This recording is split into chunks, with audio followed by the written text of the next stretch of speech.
We are ready to play. We've got some great guests here that we just met.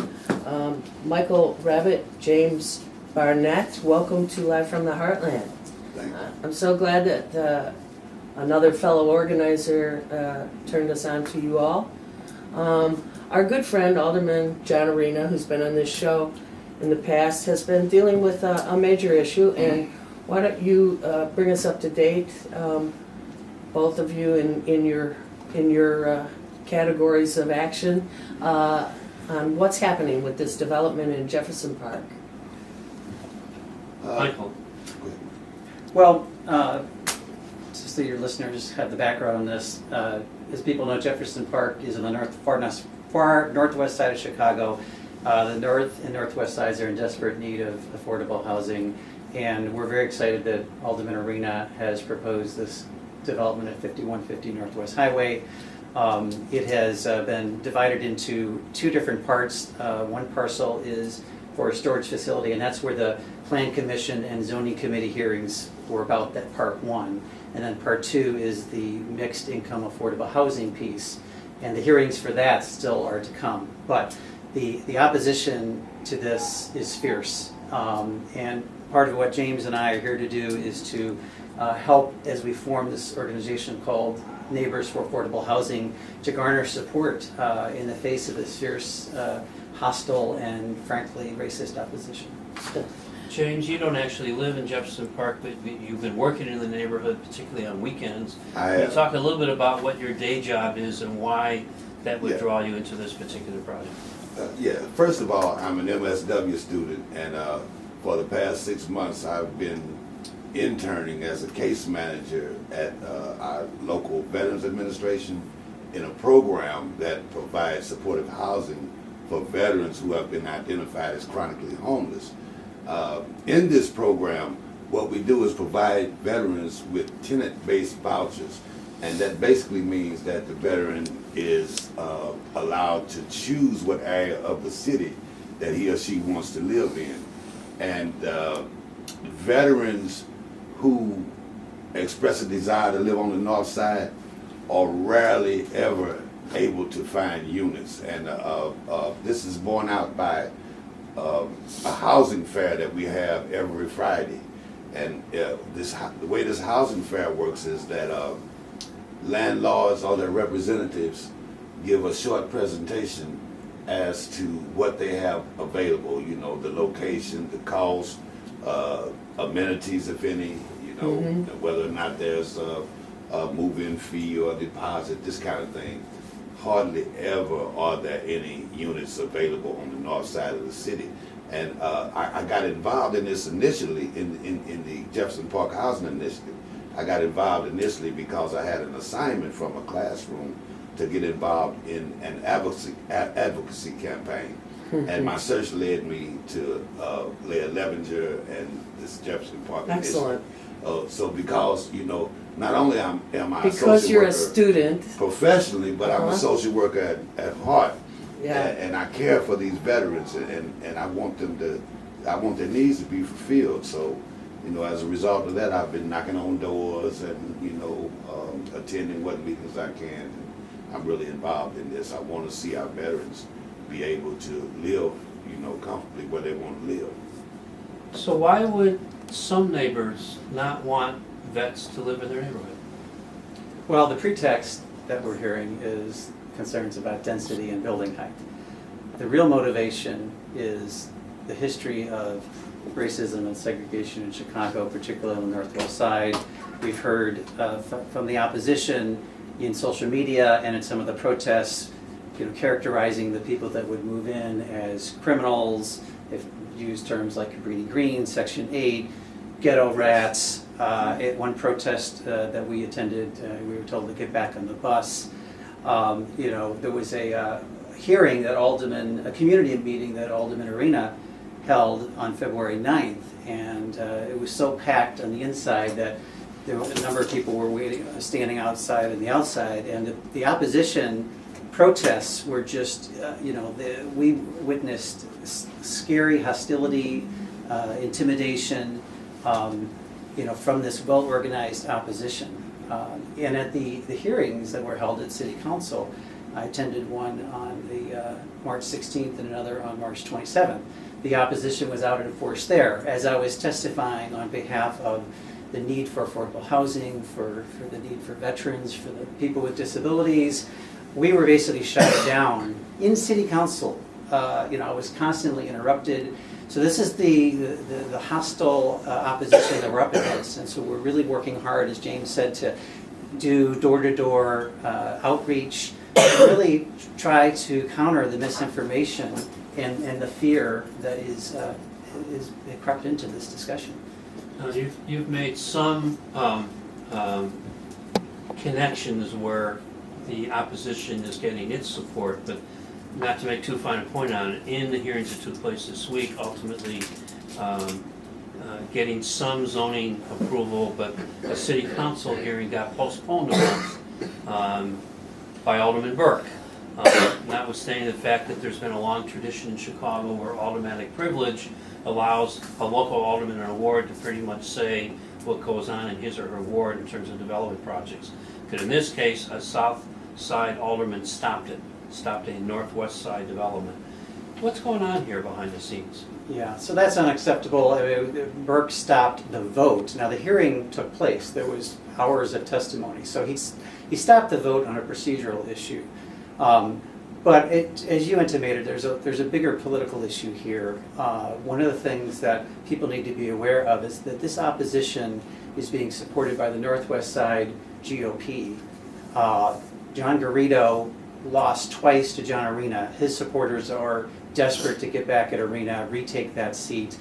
The opposition has been funded by a PAC, which is largely funded by Ken Griffin, Bruce Rauner.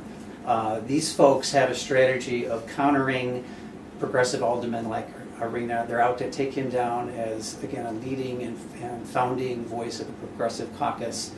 And they're looking to build their base. They've got Napolitano in the 41st Ward, who, by the way, was with the white mob that was protesting outside on the 9th. So they see McAuliffe and Napolitano as a base. They want to expand that base back into 45th. And that's really what's going on here. I mean, it's like they're talking about density and things like that, but, really they're using this issue as like a Willie Horton ad to get their base fired up, and with some wind at their sails based on Trump and whatnot, they're using this issue to try to build a red base on the northwest side of Chicago. That, I think, is what Burke's action was about, and some of these other things that you've seen. Yeah, so there's no chance that Burke was doing this out of the goodness of his heart, saying, oh no, this is too inflammatory, let's try and quell the flames for a while? I think he was sending a lifeline to his cop allies and buddies on the northwest side, including John Garrido. Okay, so what it reminds me of, and what makes me so sad about it, is that it's what happened when I was growing up on the southwest side, Mount Greenwood. I mean, that's the kind of reaction that was available any day of the week if anything came up, which it didn't, because Mount Greenwood was the residence of many cops and firemen as well. And so the white flight that occurred there in the 60s is something that the rest of the city is not really conversant with, but what you're describing now in 2016 on the northwest side, it's appalling to think that kind of vitriol, and the fact that it's pointed towards veterans, even more. Or that the technical charge is that this is too dense and what is supposed to be a transit-centered development kind of area. This is immediately adjacent to Jefferson Park Intermodal Transit Center, where buses and trains and everything else. I mean, incredibly convenient place if you have a day job and need to get somewhere for work, right, James? Yeah. And my canvassing efforts have shown me that the opposition has been very busy in that area, and that Alderman John Arenas, who I've yet to meet, has been painted as somewhat almost like a quote-unquote devil. A case in point, one guy came to his door and once I announced what I was there for, he said, I'm against it. I asked, well, sir, can you tell me your reasons? And he said, because I'm against John Arenas. And but then, he had a little expletive, if you're representing John Arenas, get the, H off of my porch. This kind of thing. He was not even, not even conversing with the real issue, what the housing developer was for. It was just being against John Arenas and against, anything that he proposed. So the argument about density, we've had these kind of conversations in my neighborhood as well, and I'd be inclined, all other things being equal, to say, why a 7-story building? Why not 5? In terms of sunlight hitting the places behind and around it. But if you've got a real, an actual objection to density, how are you supposed to pick that apart from the objection to poor people, or people of color, or people who don't look like you?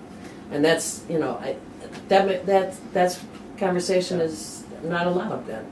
Well, a couple things. First of all, the people are saying that, they're talking about the density. Well, it's near a transit center, and that's sort of the point. And also, people say it's going to destroy the character of the neighborhood. If you go to that location, you'll see that it's actually surrounded by train tracks, the expressway, other commercial development. So to say, the opposition makes you think they're dropping it right in the middle of a residential neighborhood, which is not true. Right. The other thing is people talk about, concerns of building height, density. To me, that's such a selfish and superficial concern compared to the needs of people with disabilities, veterans, people who need affordable housing. That is what's important. That's what's important for the common good, for the larger city and community.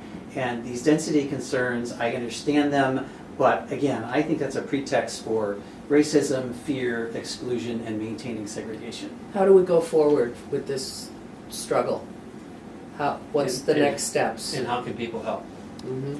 Well, people can help by going to our website, www.neighborsforaffortablehousing.org. Neighborsforaffortablehousing.org. Is that all spelled out? All spelled out. Everything I just said, fully spelled out. So I know it's a mouthful, a lot of typing, but it'll get you there. And then look for a button that says Get Involved, Stay Informed. And if you click on that, it'll take you to a form that you can fill out. Also, if you're interested in having further discussion on this topic, there's an event on Thursday, April 6th called Housing Justice, a Timely Community Conversation. If you click on that form and put it in the comments section that you're interested in attending that, we can get back to you with more information on it. So that you can make sure that you don't get inundated by people from all over the north side who want their chance to demonstrate. There's also a Facebook page. All right. Neighbors for Affordable Housing. Excellent. Excellent. And there's dialogue on that page. What's your best hope for the outcome here? My best hope is that veterans will be able to get affordable housing on the north side of the city when they desire to. Typically these veterans are single guys who are living on $1,075 per month or less, and with a disability, and this would give them a chance to have a nice place to live in a community, in a nice community, and pay 30% of their income. Yeah. What's your? This needs to be approved because this is a prime opportunity. It's a great plan. It's a great location, and if something like this gets shut down, what are the prospects of affordable housing in other parts of the city where it's needed? Again, north and northwest sides in particular. This has to get done. Michael Rabbitt, James Barnett, thank you so much for coming down and talking to us about this very important issue. We'll keep people abreast of it, and you might have to come back and catch us up later. I'd be glad to. Thanks for having us. Thank you so much. Thank you very much. And now we'll have another little musical interlude, believe it or not, featuring Nerdcraft, a little Minecraft song.